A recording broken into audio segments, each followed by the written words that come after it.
Why did Josh Kroenke talk about trading Nikola Jokic? This is your Denver Sports Daily for June 25th. The biggest stories, the latest news. It's Denver Sports Daily.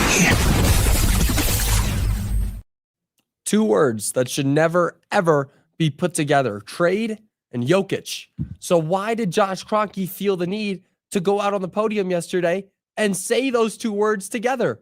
Josh Kroenke took the podium yesterday for the introductory press conference of Ben Tenzer and John Wallace, who are both going to kind of share the GM role, with Ben Tenzer taking on the more financial side of things and John Wallace taking on the player personnel side of things. It's a real strange setup, basically each doing half of a GM's job to make one mega GM, and seeing how that'll work out is a totally different story for another day. But what everybody's talking about today is why Josh Kroenke felt the need to bring up Nikola Jokic in this context. Now, Nikola Jokic was a huge topic of conversation. Kroenke brought up Nikola Jokic's extension that will be offered to him, saying that, first of all, he may or may not end up signing. That's one thing. Extensions come and they go. This is just saying, hey, do you want to extend your contract or do you want to wait it out and, see how much money you can get when you are a free agent? But then, without even being asked a question that related to the topic, Kroenke brought up a trade of Jokic.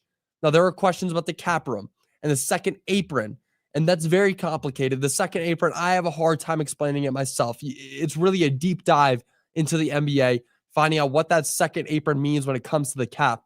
But when Kroenke was asked about those things, his response left every Nuggets fan uneasy, saying, quote, "For us as an organization, going into that second apron is not necessarily something that we're scared of. I think that there are rules around it that we need to be very careful of with our injury history. The wrong person gets injured, and very quickly you're into a scenario that I never want to have to contemplate, and that's trading number 15. What? What are we talking about here? Why are you bringing up trading Nikola Jokic when you're asked about dealing with cap issues? Seriously, can anybody explain where that gets where the link is right there? Because the craziest part about that response is that it was totally unwarranted. There was no need to bring up Jokic or the thought, the even flicker of a thought of trading him. What's the point of doing that? You're leaving every Nuggets fan thinking, wait, do we really trust you? Wait, do we really think that you are going to do what we want you to do in the future? Because what the Nuggets fans want, and I think that I can say for most fans, is that they want to keep Nikola Jokic. That's the number one thing that everybody surrounding the Nuggets wants to do. So why are you even putting that thought into people's brains?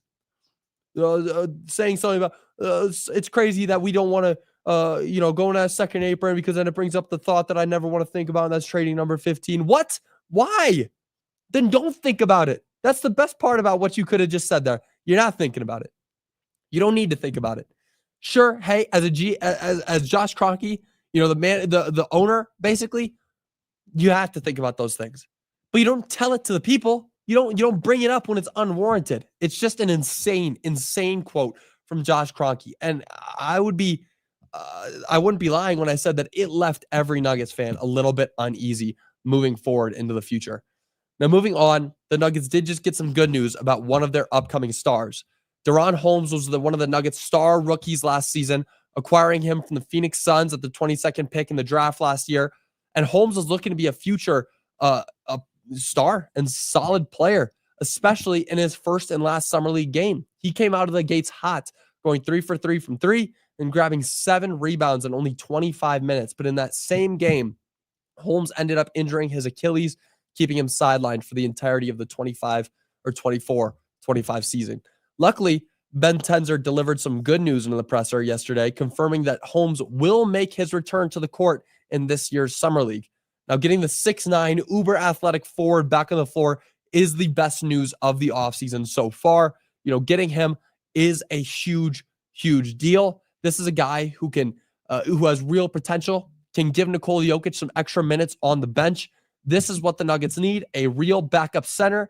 Now, while he is only 6'9", he plays both forward and center, and he has that athletic ability to play at both sides. He is going to be good. This guy has a great defensive potential, pairing him with Payton Watson could be a real backup duo right there. So seeing him get back on the floor is the best news that the Nuggets fans and Nuggets team could get right now. Now, moving on, Sean Payton was ranked as one of the top head coaches that will return to their team this season. What Sean Payton did with the Broncos last year is borderline impossible. You know, bringing one of the worst teams in the league into the playoffs in 1 year's time.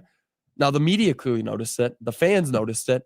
But now PFF is noticing it. He was ranked as one of the best returning head coaches. PFF released their ranking of the top 10 returning NFL head coaches entering 2025, and Payton is high up on the list. Payton came in at second place behind only Andy Reid. And what's notable by PFF is the chemistry between Bo Nix and Sean Payton. And they pointed at the fact that they only had a 1.8% turnover to worthy play rate. And, you know, that's exactly what you want to see from your head coach that you gave all this for. You know, you really have all this faith in Sean Payton to go out there, and then you let him take over the draft and you get Bo Nix. And there was some uneasiness, at least for me. I didn't think that, you know, Bo Nix was going to be the guy to bring us out of the depths, but he was. And that's where the Sean Payton trust comes from. He's proved that you can trust him. Now, what Nix and Payton have done together has been more than incredible so far. And with the additions that this team has made in the offseason, there's no doubt that the Broncos are on everyone's radar heading into the 2025 season. I mean, you look at everything they've done in the offseason. Evan Ingram, Hufanga, Greenlaw, John A. Barron, RJ Harvey, J.K. Dobbins. This is going to be an incredible season to watch. And you saw them already go to the playoffs last year. Sure, they lost in the wild card round. They lost to the Bills. Does it really count? They lost to the Bills in the wild card round.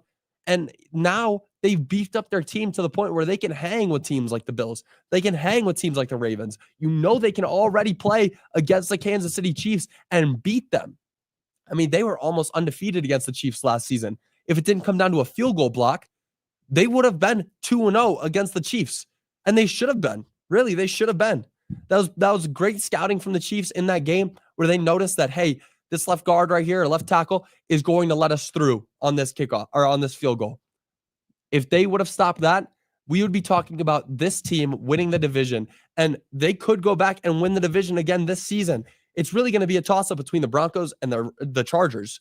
You look at what those teams have done. This is going to be a very fun season to watch. So seeing Sean Payton get that number 2 spot right there, right behind Andy Reid, who, of course, is one of the best coaches in the league, if not the best, it's going to be a fun season to watch. I can't wait.